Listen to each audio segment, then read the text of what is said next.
Hello and welcome to this week's episode of Analysing Anfield, your tactics and analytics podcast, courtesy of the Blood Red channel. I'm Josh Williams and I'm joined by Mo Stewart. Mo, welcome to your first ever transfers episode, mate. How are you feeling? I'm feeling good. I didn't know about this being a thing until you told me earlier this week, but I'm excited about it. Yeah, I mean, it's something that I've been thinking about for a long time, what I would do if I was in charge. So, yeah, I'm looking forward to flexing those muscles. Yeah, well, I have had to inform Mo that we have a specific Analysing Anfield tradition where we don't tell each other our picks, obviously. So I don't know who Mo's picked. He doesn't know who I've picked. All we do know is Jude Bellingham is not involved, and that's for obvious reasons. He's obviously a top target for the club. Everybody knows that too easy, so no point in even going there, really. So without further ado, we will make a start. But before we do, Mo, I haven't actually asked you this at any point, but do you have any specific criteria for the player that you're looking for? Are you looking for a specific type? Are you trying to address a specific problem? Because I am.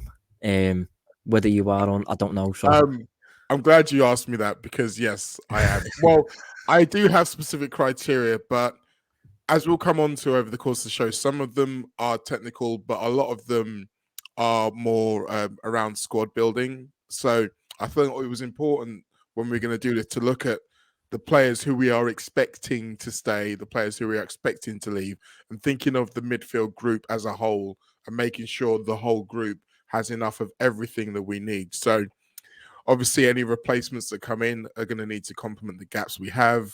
We're looking for a mix of youth and experience, a premium placed on players who can combine the two.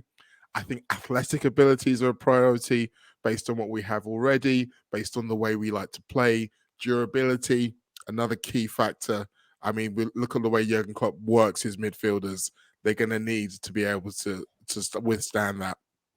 And then compatibility, that's where kind of the playing style comes into it. So those are my main criteria. I mean, the news that broke earlier today around the new contract for Curtis Jones does certainly suggest that in terms of there's certain midfielders who Klopp is already accounting for, certain skill sets that Klopp is already accounting for. So I've kind of taken that into consideration as well.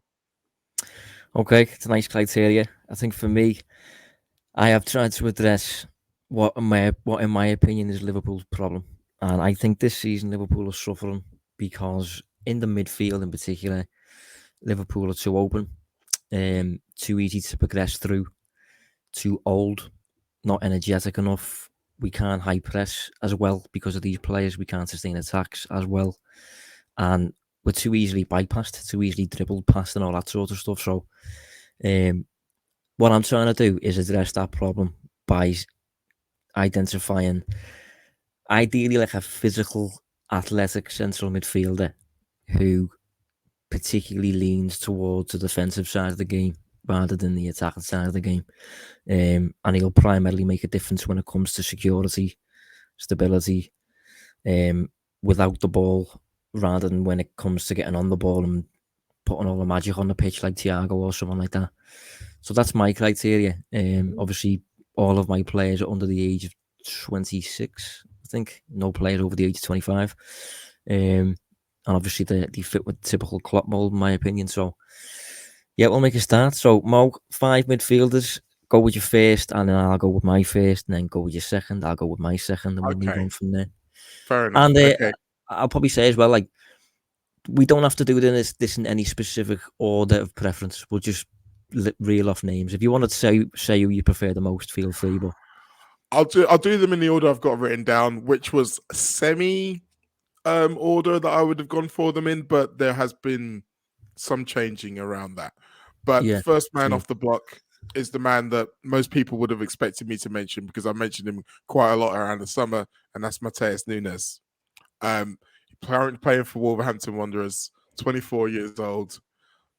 He's a very versatile player. He's been operating as a 10 for Wolves this season after playing as part of a central 2 for Sporting for most of his time in front of a back 3.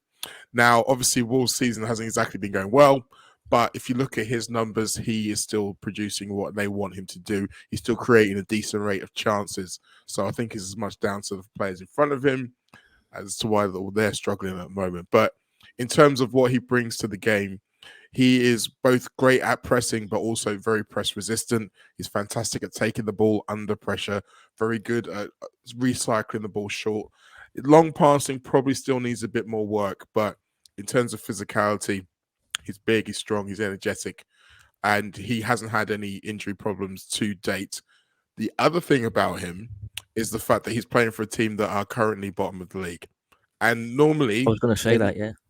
Normally, when you've someone who's just signed to a new club, it's quite hard to get them out of the club if they've just signed a contract.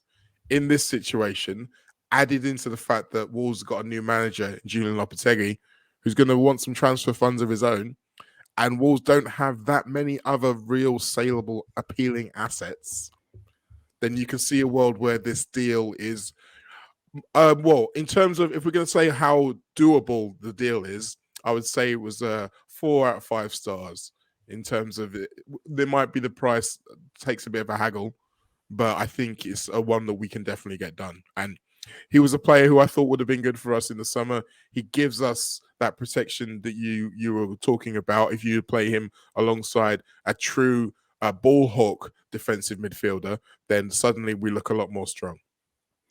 Yeah, it reminds me a little bit of the Wijnaldum thing, actually. You know, when Wijnaldum went to Newcastle, had a decent first season. I think it was his first season, but Newcastle went down. And then I think Liverpool were able to get him for about 25 million then. Yeah, and I mean, in terms of where he played for the Newcastle and where he ended up playing for us, it's also very similar. Yeah, I mean, Wolves at the minute, I think it's incredible that they've played 15 games, they've scored 8 goals. Yeah. 8 goals, 15 games, 3 less than any other team, and that includes Everton. Well, I mean, they've not got any strikers. They've been playing. They've got good players. They cannot put the ball in the net, though, the players that they've got. They've got loads of nice technicians and nobody who's actually going to finish. Yeah, well, if Nunes is playing as part of a 2, then I would say maybe only set-piece presence would be a reliance on him to score goals, but I'm anticipating some of the others within the squad being able to do the bulk of the goal scoring. So it's not something I'm specifically going to be laying at his door, but that's not necessarily going to be the case for everyone we talk about. Yeah, so we'll move on. And for me, I'm going to start with Declan Rice. Bear with me. No, it's fine. Right, so I think a lot of people, their initial first thought on this will be he's too expensive. And I think that stems from past price tags that have been associated with his name, largely with David Moyes obviously wanting to get paid when it comes to selling him. But you've got to bear in mind those have been previous windows, and if we try to get Rice in the window just gone, you're looking over 100 million. If you try to get Bellingham in the window just gone, you're looking over 100 million. The reason that they're both inclined to move now is that they're both entered in the final 2 years of the deal, so you're looking at a much more reasonable price tag, maybe between 50 and 80 or something like that potentially. So yeah, in terms of Rice, he's currently on a decent wage that would allow him to get a rise at Liverpool without Liverpool breaking the structure massively. He's on about 60 grand a week at West Ham. He's very mobile, very good at covering wide open spaces, and I think he's a real presence in the middle of the pitch. I think when he came to Anfield a few weeks ago and he played against Liverpool, specifically in the second half, it was kind of just him stood bang on the centre circle, just literally holding the fort while everybody else went and tried to get an equalising goal. And I think a lot of his presence stems from the fact he's 6'1", which is a nice height, obviously. He's proven in the Premier League. He's 23 years old, which is ideal. He's never injured as well. If you look at his injury record, I mean, it's pretty outstanding, really. I think over the past 2 seasons, he appeared in 36 out of 38 Premier League matches last season. Season before, he appeared in 32. Season before, he appeared in all 38. So he's always available, always on the pitch. Liverpool obviously need that at the minute. Meets the homegrown quota. He is becoming more and more of a leader based on whenever I see him. I think he's very charismatic, and he's just improved so much over the past few years. If you'd have said to me a few years ago, you will suggest Declan Rice on a transfers podcast for Liverpool, I'd have genuinely been shocked. But I am. He impresses me more and more the more I see him, and he's getting better on the ball as well. I think he's currently top of the Premier League for switches of play, and by a considerable margin as well. He usually makes good decisions on the ball, and I think crucially as well, he is this type of midfielder who is a physical, athletic presence who leans towards the defensive side of the game. So I think he's arguably the best alternative option to Tchouaméni, who we obviously didn't get. But I think if you think of what Tchouaméni is as a player, he was a big physical ball winner who could also play, and he was youthful and athletic and primarily defensive. Rice is kind of that. Declan Rice ticks a lot of those boxes. He's very, very similar in that sense, albeit potentially not as good, but he's still very good, I think. No, I mean, without wanting to give too much away, there's about 10, 11 midfielders I had under serious consideration for this, and he was on my list 100% for pretty much all of the reasons you've just said. I do think one of my favorite things about him is that he is still adding to his game. He's had a long time now of being acclaimed highly as one of the best midfielders in the country, and he hasn't rested on his laurels. He's in a very specific role at West Ham where, like you say, at times he'll be asked to hold the entire fort down. But there'll be times when they need a goal and he will have to drive the team forward. And he has that ability as well. I think mentality, he's got what it takes to really rise to that Champions League, expected to win every game, every week kind of level. I think he has it in him. The other bonus, if you are looking for Declan Rice as well, is the kind of continuity factor, the chemistry factor. If we are getting Jude Bellingham as well, they're going to be spending most of this World Cup playing alongside each other. So, I mean, I dare say it would be quite expensive to maybe bring in Declan Rice and Jude Bellingham at the same time, but what a statement that would be. Yeah, I think one of the issues would be, obviously, although I've touched on the fact that he should technically cost a bit less, the issue is you have Manchester United and Chelsea there who are probably interested in him, I would assume. I think he's a Chelsea boy by all accounts. He's very, very familiar with the likes of Mason Mount and all that sort of stuff. So I think it would take a bit of convincing, but I think Klopp has the pull power to sway him. And I think we could plant a seed in his head, basically. But one of the issues will obviously be, though, if Chelsea going off on a daft transfer fee or ridiculous wages or whatever, Liverpool obviously won't go to silly money. But I think he's for the problem that I'm trying to address in my head. He's a really suitable fix, I think. Also, I think it depends with players what they want out of their career, because the thing about Chelsea is that it's very transient. Like, even taking into account the fact that new owners might have new ideas, a new way of doing things, at the moment at Chelsea, you've got to be one. There's very few players who are able to say you were bought and you were a cornerstone of the Chelsea side for years and years to come. Most of them are at their peak for 1 to 2, maybe 3 seasons, and then they're either out of the side or transferred away. At Liverpool, you can look at our side and say, look, these are cornerstones. You come to Liverpool and you put yourself in a position to be there and dominating for years to come. And some players want that kind of security. Some players are thinking always about the next move or moving forward and forward. It depends on what the character is. And I think, to be honest, if you said to Declan Rice, yeah, you'd be at Liverpool for 10 years alongside Jude Bellingham, and you could potentially win the whole everything. And you could be talked about now in 10 years the way everyone talks about Jordan Henderson now. You take that. Yeah. I think I agree, mate. I think he just suits exactly what I'm talking about, really. And although I don't think it's going to happen. And I've been a bit confused as to why there seems to be virtually no links. Not even like the odd little rumor or anything like that. But at the same time, if it did materialize, I would kind of sit back and go, of course. It makes total sense. But so that's why I'm putting his name out there. But we'll move on anyway. Who's your second pick, mate? My second pick is another one that's already been quite talked about. Moises Caicedo of Brighton, 21 years old. Now, he's not quite of a statuesque, maybe it's Matheus Nunes, but what he misses out on in stature, he makes up for in tenacity. And he's proved himself capable of dominating games in the Premier League from midfield.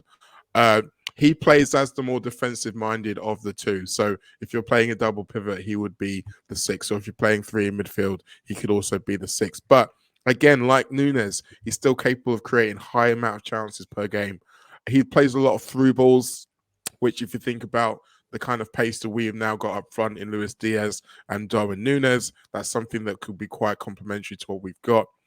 In terms of his all-round skill set, I think he's someone who you could play further forward if you wanted to look at different formations. But the reality is that he is the ball hook. He's the aggressor. He's the front foot midfielder you need. The way that Fabinho at his pomp was able to just step in and anticipate before an attack even develops. That's Caicedo's job now. That he does it to an absolute T for Brighton. And again, he's got the pace to be able to recover in case there's counterattacks. He's got the intelligence and the awareness to be able to cover the space to kind of prevent those counterattacks. Then we get to finances and it gets a little bit more tricky. He is halfway through a 5-year deal. And we have seen in the past that Brighton have become quite shrewd in terms of negotiations. They've been good at getting a decent price for their stars. And the unfortunate retirement of Enoch Mwepu, who probably was being geared to be Caicedo's replacement, means that Brighton know that they're going to have to buy. They're going to have to go into the market if they do sell him, which again is going to drive his price up. But he's 21 years old. Again, he's a player who is growing with every game, and I feel like it will be well worth the money. Well, we have our first clash. Didn't take very long. He's also on my list. And yeah, you touch on many of the points, many of the reasons why. I think, although I agree with you when it comes to his contract length and how that could be a problem in terms of price, he is on a very, very low wage by all accounts. He's currently earning, according to FBref at least, about less than $4,000 a week, which is, not much in the football landscape at least. So when it comes to bringing him to Liverpool, you can give him a heavy rise, and he's still like 20th on your list of earners in your squad. So I think that's a definite positive and a reason why I would look at that as potentially doable. As you say, I think he's very energetic. He's primarily focused and inclined to regain the ball. Basically, that seems to be his main duty, and he's very, very good at it. As a result of his ability to do that, Brighton are good at sustaining attacks and difficult to bypass in the middle and things. He's obviously proven in the Premier League, albeit just for half the season so far, but he looked pretty convincing to me. One of the issues I think with it is there's not too much evidence behind the player. Obviously, he's recently turned. Yeah, he has. He turned 21 15 days ago. Yeah. And if you look at his career, he's played about 22 games, I think that is, in the Premier League for Brighton. Spent some time on loan in Belgium for a team called Beerschot. Yeah. Played in Brighton's reserves 1 or 2 games. Played for Independiente in Ecuador. So I remember touching on this when we signed Diaz, and we touched on this when we signed Nunes as well. Liverpool are showing a tendency to sign these players and move early on them, but when there's not that much evidence behind them, it's just a bit more of a risk, I suppose, when you don't have as much proof. Whereas when we signed someone like a Salah or a Mane or a Wijnaldum, you've just got years and years of evidence of them performing in renowned leagues, really. As Caicedo hasn't been doing it for too long. He hasn't. One thing it's interesting about Caicedo as well is how Brighton treated him, because they when they brought him in, he was basically learning the trade, kind of like Klopp used to do with the likes of Fabinho and Andy Robertson, where he was in and around the squad and he didn't kind of release him straight away. But once he was ready, once he was up to speed, then he got into the first team. And from there, he's never been left. So that kind of idea of needing to settle, needing to develop as a younger player, like you say, he hasn't got the experience behind him. It's almost, to a certain extent, you can hope that Brighton have taken the brunt of most of that rawness, and by the time we get him, he'll be slightly more polished. Yeah, I think he's one as well that I can actually see happening in January. Whereas a lot of other players, I wouldn't say that with. I wouldn't say it with Rice. I wouldn't say it with some of my other options. Definitely not Bellingham. So, because if you want a quick fix, I suppose like a Christmas fix, Moises Caicedo can probably come in if we're willing to pay a bit more, I suppose. But then I just say earlier, we know full well that Brighton are no mugs when it comes to the transfer market. So you won't really get an edge up on them. To be honest, they really know what they're doing. So, mind you, they've had a lot of staff turnover actually in recent weeks, haven't they? When it comes to people going to Chelsea, especially. So yeah, I'll move on to my second pick anyway, and it is Enzo Fernandez of Benfica. So this player looks extremely good, but he addresses the problem that I've touched on in a slightly different way, because rather than being a defensive monster like a Rice, maybe, he is more inclined to give you control, really, and as a result of the control, you defensively become better and more organised, really. Bit like Thiago, bit like the impact of Thiago. He gets on the ball a lot, touches the ball a lot, really controlling, conducting presence for Benfica. In terms of progressive passes, he's through the roof at the minute. I think he's currently 99th percentile on FBref for progressive passes. If you was to put him in the Premier League and he was to post the same numbers he's currently posting in Portugal, he'd be top of the Premier League by some distance. I think the only player in Europe's top 5 leagues who's even close to him when it comes to that is Toni Kroos at the minute. Thiago's numbers last season was similar to what Fernandez is posting at the minute. And as a result of that and other things he's doing, he just looks like an extremely valuable player when it comes to possession. When he's on the ball, he just offers a lot of value. He picks up the ball in really dangerous areas, finds his teammates in really dangerous areas, touches the ball a lot. So he's that kind of, and he's only 21 as well.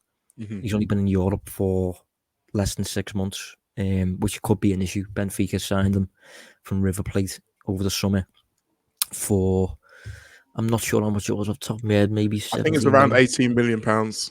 Yeah, I thought so, yeah. And that was obviously a summer move, and he's contracted until 2027. So that is a reason why this one could be difficult. And if Liverpool want to get him, they'll probably have to pay through the nose, really. It'll probably cost a fair bit. But the evidence, data-wise at least, does look like he's very valuable. And when those players emerge, Liverpool don't seem to be grudge paying the money, really. He's played as part of a 2 for most of the season. But I can also see him on the left of Liverpool's 3. I think he'd suit that role. But yeah, I've seen a lot of talk about him, and I've looked into him in terms of the clips and in terms of the data, and it looks justified to me. He looks like a top talent, and I wouldn't be surprised if after just one season at Benfica he gets poached by some heavyweight somewhere. Well, I wouldn't either. This is our second snap, by the way, because he wasn't originally on my list, but he was now in number 6. But once Bellingham was off, he moved up a place. But okay.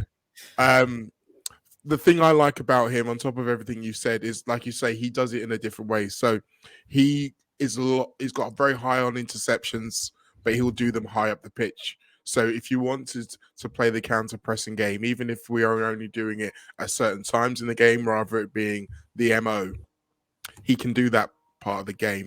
He's someone who's become a leader within Benfica in a short space of time because of his influence on the game. So much of it goes through him. And so that means that he's brave. It means that in times during the Champions League where it was tight and there were back and forth between them and PSG for top of the group, and it was like they were needing more goals. He was one who was funneling the ball through. And the interesting thing about Benfica, yes, they are playing Bruges in the Champions League. So they'll be looking at it thinking, we got a good chance to get into the quarterfinals here. I don't think they'll really believe they can get beyond that. And if you look at the Premier League table, they're currently 8 points clear at the top. So what that says is, number one, they've done a really good job of recovering from selling their main striker to Liverpool. And number two, they probably would be able to wear selling Enzo Fernandez to Liverpool and still win the league. So, yeah, and they have been very much known as a club who are willing to do those things if the price is right.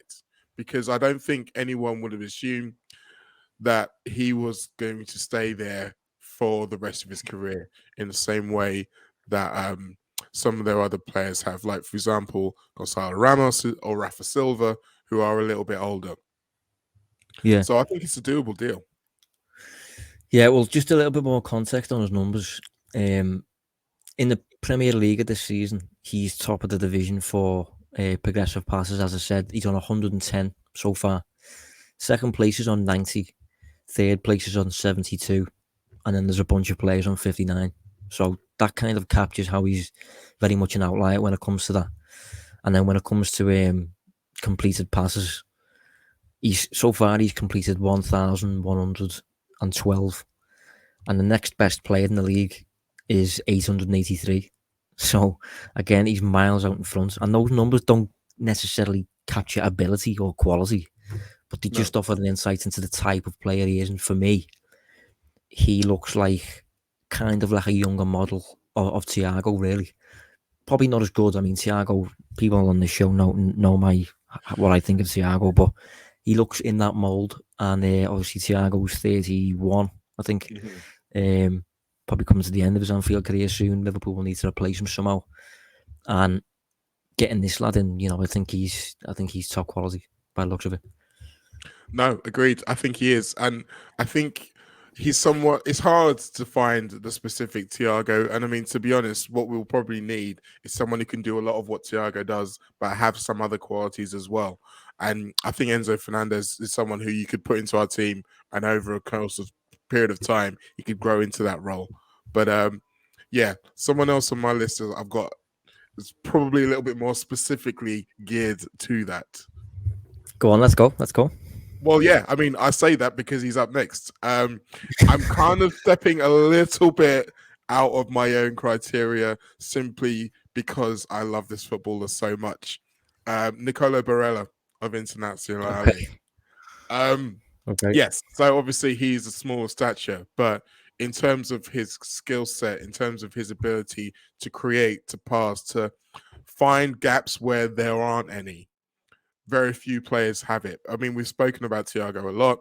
Obviously, there's an idea that both Harvey Elliott and Curtis Jones could develop the skill set to be that kind of player.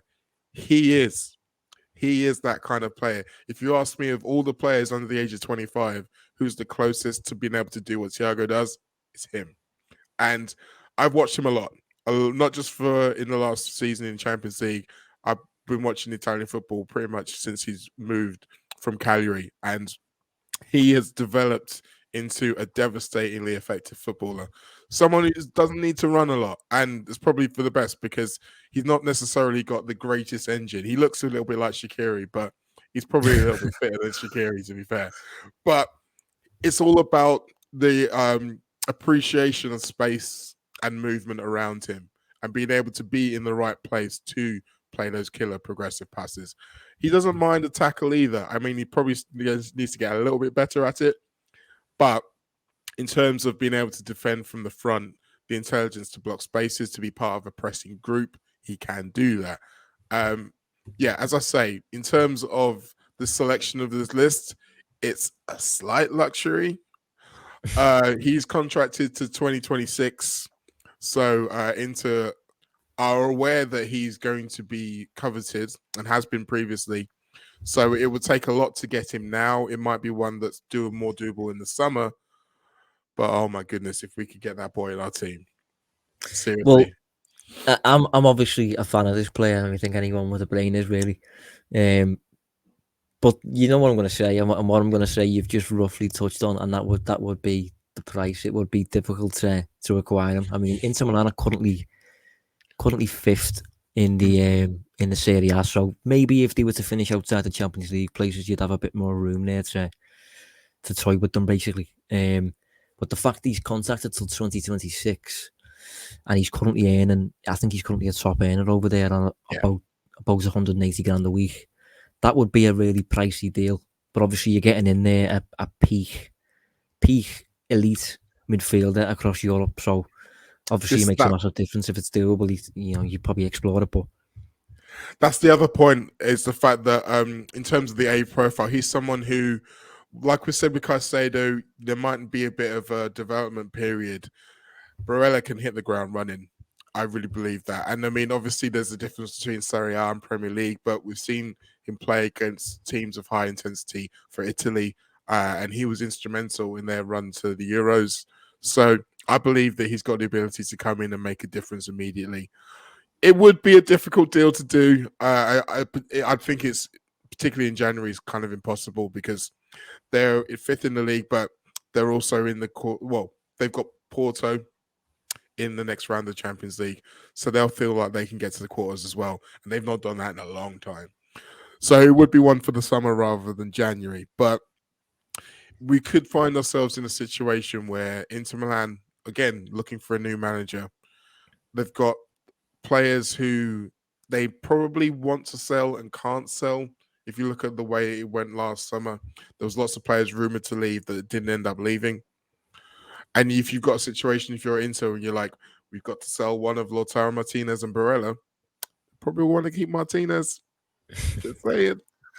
Yeah, well, if you look at his numbers, he's always available. I think that's a good little trait attached to him. Over the last season, he appeared in 36 of the 38 Serie A games. Season before, he appeared in 36. So he's always on the pitch, always involved. I think Pep Linders is a fan of him as well. I think he's actually come out and said that in his book, maybe. So as you say, I think he's an obvious talent, and if there's any way in which you can potentially get him, I think you do probably explore it. But that's difficult to determine whether that's even possible without being on the inside and stuff like that. But you would like to think that after a few years, I think this is his fourth season for Inter. Mm-hmm. Maybe it's a similar Thiago situation in the sense that he wants a new challenge or something like that, potentially. Maybe, I mean, he's not going to win a Champions League with Inter Milan, really, is he? Could potentially do that with Liverpool, considering we've got so many finals in the past few years. But yeah, I'll move on anyway. So my next pick, number 3, is Youssouf Fofana of have you got a snap? No, it's just no. Okay. No, continue. Okay. So yeah, the reason I've gone for Youssouf Fofana, I think it's funny actually because he was Tchouaméni's partner last season in the centre of the pitch, midfield 2 for Monaco. Obviously, Tchouaméni was the golden boy, and Liverpool chased him, and Real Madrid chased him.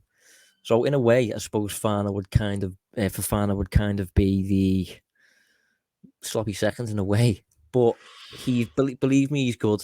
Believe me, he's got something about him. He's 23 years old. Stands about 6 foot, which again is good. Fits the physical mold that I'm going for. Quite an athletic player. He's quite mobile, which is good. He's less of an output merchant in the numbers in comparison to a Tchouaméni. He doesn't like leap off the page when it comes to his underlying numbers in too many departments, but it's still good. It's not bad by any means or anything like that. About 2 years left on his contract, and apparently he's currently earning about £6,000 a week, which means it's certainly financially doable. Liverpool could get him for not that much and could give him a serious wage rise without it really impacting Liverpool's budget at all, to be honest, which is a nice thing.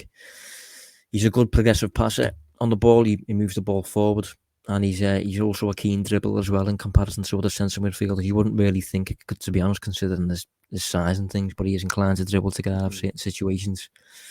Good availability. I'll get that up in a sec. And he's accustomed to playing as part of a 2, which obviously Liverpool don't particularly use. But again, I can potentially see him being adapted to become a 6 or maybe the left-sided number 8, one or the other. But I do think he's got a profile that roughly fits what we're after. Last season he featured in 33 of the 38 League One matches. Season before, it was 35 out of 38. So generally always available. And just in terms of my criteria that I touched on at the start of the show, I think he's roughly in the type of mold that I'm after, really. No, it's interesting. Like, the reason I laughed is because I came very, very close to putting him on and decided against it. Yeah, but in terms of his numbers, he's capable of doing all of the things Tchouaméni does, but when he had Tchouaméni next to him, he didn't need to do them as much. So obviously his numbers are going to be less. Yeah. But now he's free from the shackles.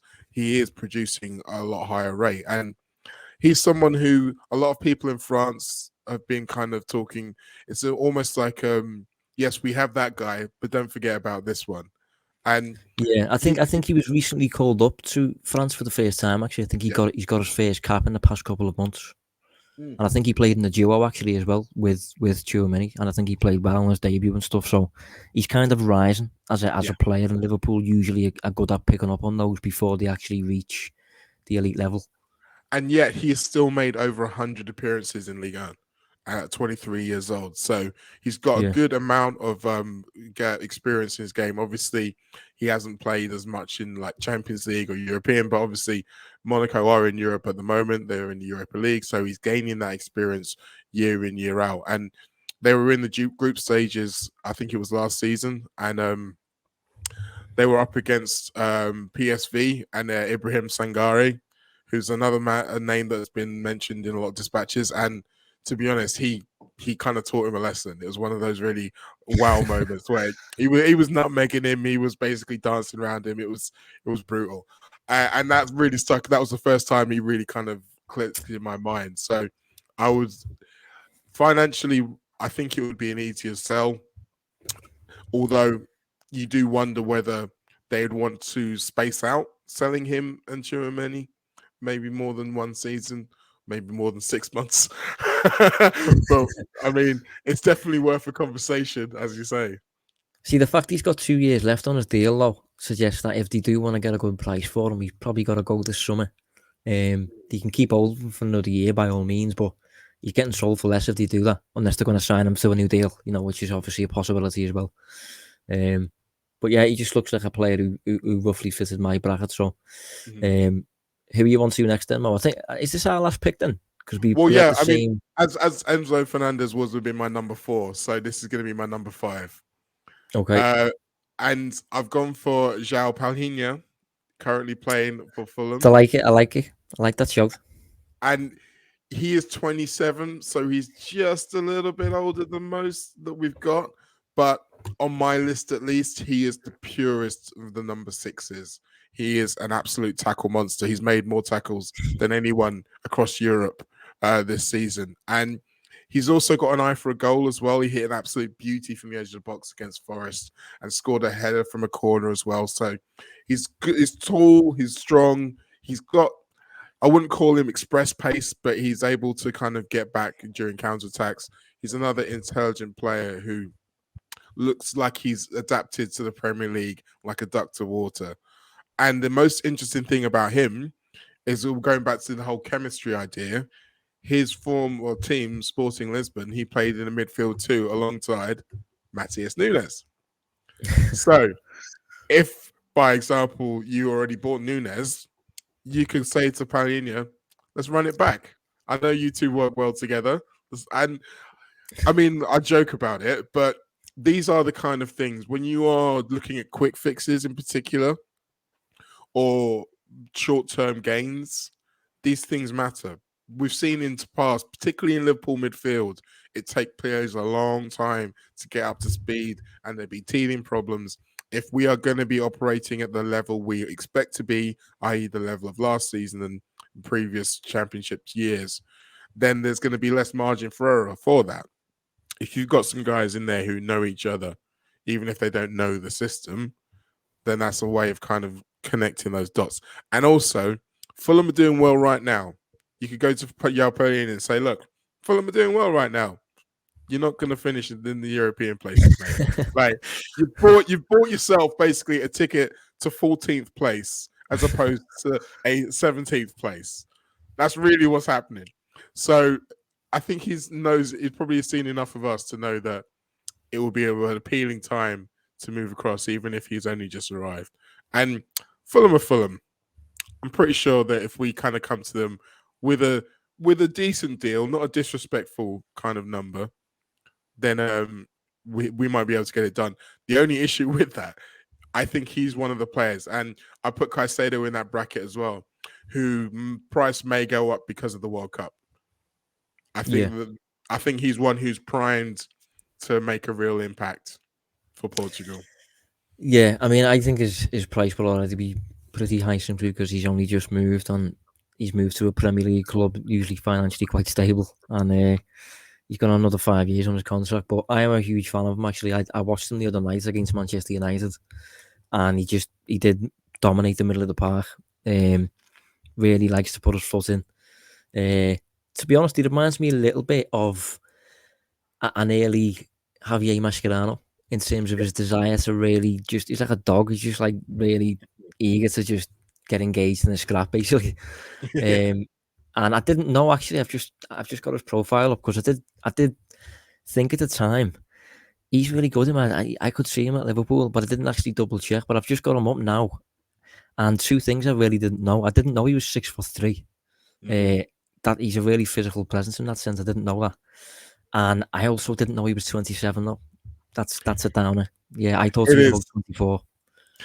I mean, it's one of those situations where I think he's one of those players who people didn't really want to take a risk on, or maybe just didn't take a punt on because there were other players within that team who got more spotlight, for example.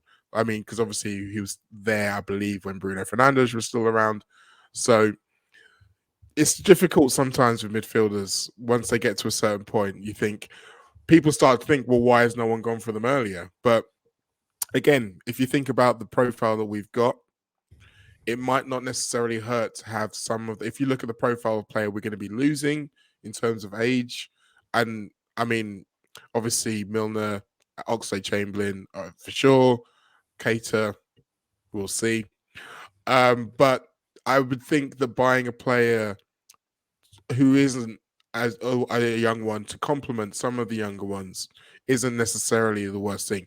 And in an ideal world, if you're playing defensive midfield and you have good physical attributes already, there's still a good 2-3 seasons I think we can use them for. Yeah, no, it's an interesting shout. It's a nice wild kind of thing to include in this one. I'll round up with my final pick, and it is Ibrahim Sangare. Funnily enough, you've just been talking about him yourself before. Yeah. So yeah, long-term listeners of the show will know about him because I've referenced him before. I think, again, in terms of what I am after, the kind of player I have in mind, he is pretty close. He's about to turn 25. He's 24 at the minute, but I think he turns 25 in like the next week or something like that. 6'3", and so he's obviously fits the physical mold, and he's in the Eredivisie at least, which is obviously a bit of a kids' league. You know, we have to factor that in. He looks like quite the all-rounder who basically does it all. But while being able to do it all, he does lean slightly towards the defensive side of the game. In fact, he looks like a really capable ball winner, to be honest.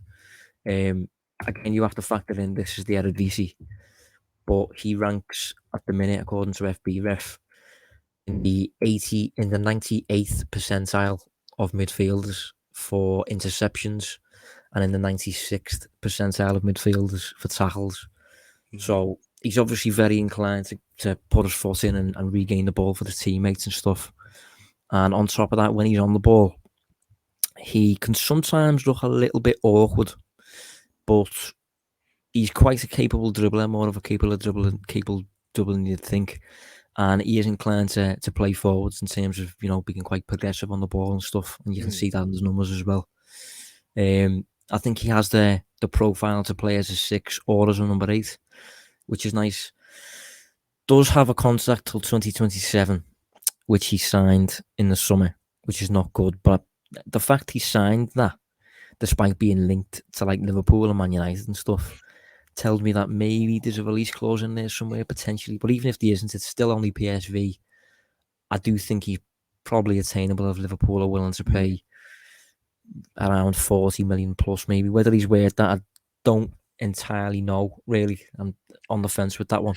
But he looks physical and he can cover ground. He's not the quickest, but he has those big long strides and stuff. So yeah, he's my final pick. I still think he could do a job, and if he was inclined to just hold the fort for Liverpool at times and just kind of let the others attack, I think he'd be good in that role. But yeah, there's a few downsides there, specifically his contract. Yeah, I mean, the reason why he kind of fell off my board was partly that. Also, I do think he's probably closer. I'd be happy for him as a 6. I'd be slightly nervous of him as an 8, simply because his passing percentage numbers are good. But the reality is that most of the time he is giving it to someone else to do the damage. And yes, you could do that quite easily in our team, but if you're playing as an 8 and you're playing as one of 2 8s, there's a difference. Where if you're playing as a double pivot and you've got a 6 beside you, then you're probably going to need to do more of that. The contract thing and the summer thing was interesting because there were lots of teams who needed a player like him, and none of them tried.